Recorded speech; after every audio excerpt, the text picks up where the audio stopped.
y fue allí donde se me involucró en esta sociedad. Viendo los documentos, yo puedo ver que ha tenido esta sociedad diferentes modificaciones, y porque tuve que estudiarlos y buscar la información. En el 2013 aproximadamente ingresa a la sociedad un sujeto que ahora tiene una causa penal en el Ministerio Público. Ese sujeto no lo conozco, yo no tengo ninguna relación con esa persona, no conozco al presidente y no sé quiénes son los accionistas de esa sociedad.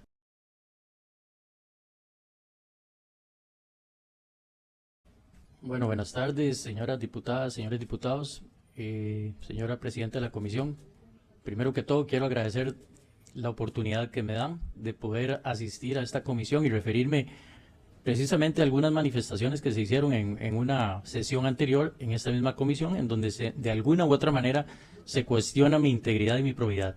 Y eso quiero de verdad dejarlo claro, mis cuestionamientos de integridad se mantienen intactos. Sobre un primer punto, quiero aclarar, es mi participación en una sociedad denominada Linley Sociedad Anónima, Linley Entretenimiento Sociedad Anónima. Creo que aquí nació los cuestionamientos y para esto tengo que retrotraerme al año de 1992. En ese año, precisamente, iniciaba mi carrera en Derecho en la Universidad de Costa Rica.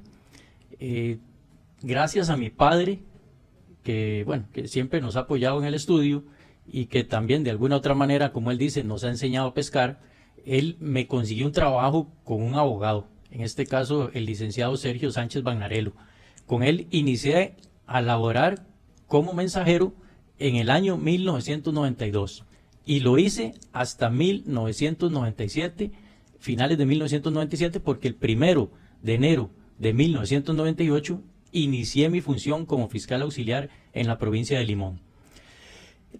En aquella época, obviamente, fui primero mensajero, hasta conserje, y posteriormente, ya un poquito más avanzada la carrera, ya fui asistente jurídico de esta persona.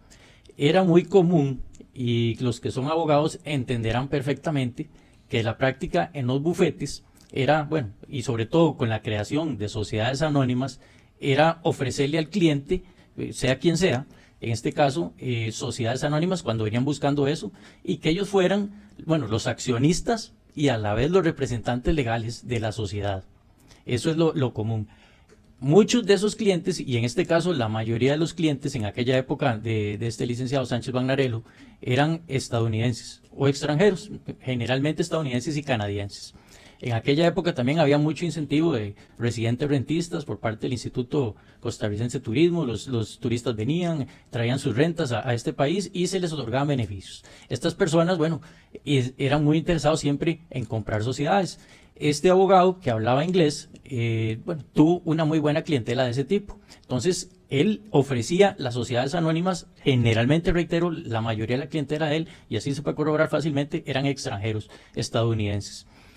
Estas sociedades se creaban en el protocolo de este notario y parte de los servicios que los notarios utilizaban y que ellos de alguna manera le brindaban a estas personas era la creación de la sociedad, y como parte de la creación de la sociedad generalmente, obviamente necesita tener miembros de junta directiva, y es allí en donde no se utilizaban a los empleados, ya sea la secretaria, el conserje, en este caso, mi caso, empezando de derecho, yo era mensajero, posteriormente como asistente legal, no se utilizaban y no se incluían en la sociedad en puestos, perdone, yo ya he utilizado esa palabra, en puestos de relleno, entre comillas. O sea, nosotros no teníamos ninguna participación en la sociedad, no éramos accionistas, no somos representantes legales de la sociedad, o sea, no tenemos ninguna vinculación. Y se nos ponía de tesorero, de secretario, sin ningún tipo de representación legal de la sociedad, y en este caso específico, esta sociedad se me incluyó a mí como fiscal de la misma. Esta sociedad, de acuerdo a los documentos que yo he podido revisar,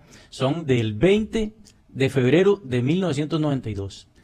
Era quizás mi primer semana de Derecho en la Universidad de Costa Rica. Y recuerdo por qué, porque la Universidad de Costa Rica en aquella época empezaba las clases en marzo, y, en marzo no, una semana antes de marzo.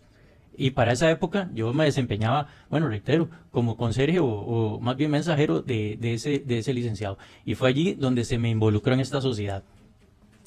Viendo los documentos, yo puedo ver que ha tenido esta sociedad diferentes modificaciones. Y porque tuve que estudiarlos y buscar la información. En el 2013 aproximadamente ingresa a la sociedad un sujeto que ahora tiene una causa penal en el Ministerio Público. Ese sujeto no lo conozco, yo no tengo ninguna relación con esa persona, no conozco al presidente y no sé quiénes son los accionistas de esa sociedad. Yo tuve conocimiento de que existían estas sociedades precisamente cuando estaba participando para el puesto de fiscal. De alguna u otra manera el Poder Judicial, bueno, hace un estudio de mis atestados y en esos atestados me dicen, bueno, usted no es representante, usted forma parte de este conjunto de sociedades. Y yo tengo que explicarle en ese momento al Poder Judicial que yo no tengo ninguna participación en ninguna de ellas, que no soy socio y que tampoco tengo ninguna representación legal. Y allí nuevamente les volví a explicar con total transparencia que esto era parte de la función que tiene usted en un bufete, de la utilización que hacían de nosotros los empleados a quienes nos pagaban muy mal, nos hacían caminar grandes horas, teníamos que ir a hacer filas al Registro Nacional porque no era digital, incluso las sociedades se registraban en libros de tomos, eran en libros, ni siquiera es ahora, que ahora es completamente digital. Toda esta situación yo la expliqué al Poder Judicial, la situación fue aclarada. Y efectivamente parte del diagnóstico que hizo el mismo Poder Judicial, ellos dijeron que yo era idóneo para el puesto y que esta relación con estas sociedades en aquel momento no tenían o no influenciaban de ninguna u otra manera o no comprometían mi idoneidad para el puesto. Eso yo lo quiero dejar bastante claro. Reiterar que no tengo participación en ninguna sociedad, nunca lo he tenido. Los bienes que he tenido generalmente yo solo he tenido vehículos inscritos a mi nombre. La primer propiedad donde yo viví con mi esposa, mi ex esposa, estaba a nombre de ella. Eso es un regalo que le hizo el papá a ella y obviamente no podía estar esa casa a nombre mío y ahí igual quedó a nombre de ella luego del divorcio. Y la reciente propiedad incluso está en un fideicomiso que es propiedad del banco. O sea que yo nunca he tenido sociedades. Y los vehículos, que ustedes pueden también corroborarlo fácilmente, que he tenido a mi nombre, nunca han estado a nombre de una sociedad. O sea, yo nunca he utilizado una sociedad anónima, ni a nivel personal, y mucho menos tengo participación en ninguna otra sociedad. Obviamente, y uno ve la malintención de querer relacionarme, en este caso, de relleno, desde 1992, con una persona que ingresa en el 2013, una persona que no conozco, que no sé quiénes son los socios, tampoco, que no tengo ninguna relación con los representantes legales y que tampoco de verdad no tengo la más mínima relación, y eso también me sometería a cualquier escrutinio o cualquier investigación con esta persona. No la conozco, nunca he tenido ninguna relación. Obviamente aparecemos en la misma sociedad de manera fortuita y es eso lo que yo he querido en primer término explicarles a ustedes. Esto ya lo he explicado yo de manera muy llana en otros foros, incluso se me convocó al Colegio de Abogados en la Comisión de Crimen Organizado y Narcotráfico, y si bien ellos no me pidieron esa explicación, yo la quise dar y la quiero dar y la voy a dar donde corresponda, y allí mismo les hice ver, y creo que ahí de manera más fácil, porque les dije yo, creo que ustedes que son abogados, y no estoy desmeritando a nadie que no sea abogado, porque también sé que hay funcionarios y hay personas que son parte de una sociedad y que los han vinculado a las mismas y saben que es casi imposible desvincularse de ellas. Eso es completamente cierto. Incluso algunas personas, funcionarios públicos, compañeros también de universidad me han escrito: Carlos, estamos con usted, sabemos de qué está hablando, a nosotros nos ha pasado lo mismo y no me puedo desvincular de estas sociedades. Esta es una situación de verdad casi imposible. ¿Por qué? Para explicar rápidamente cómo se desvincula una de estas sociedades. Bueno, tendría primero que saber quiénes son los socios. Ahora es un poquito más sencillo.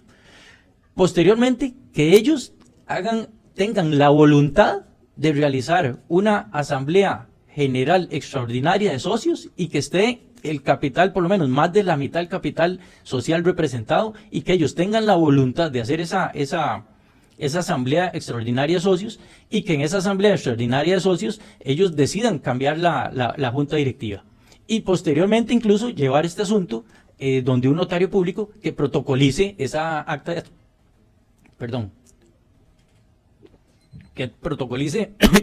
de asamblea general extraordinaria y que posteriormente haga el trámite en el registro. O sea que es una condición de voluntades.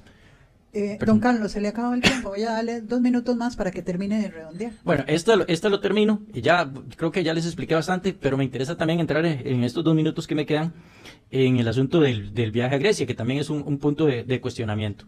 Fui, gracias a Dios, invitado por la DEA, porque a mí me daría vergüenza, como fiscal general de esta república, que la DEA no me invite, porque aquí no ha invitado a otros funcionarios que debían estar presentes, que luchan o que tienen que luchar contra las drogas en este país. Mi persona y Randall Zúñiga fuimos invitados por la DEA. ¿Qué significa eso? ¿Ustedes creen que sería un narcotraficante y la DEA me va a estar invitando ahí? Pues no. Vergüenza le debería dar a los que no invitaron, y no voy a decir nombres.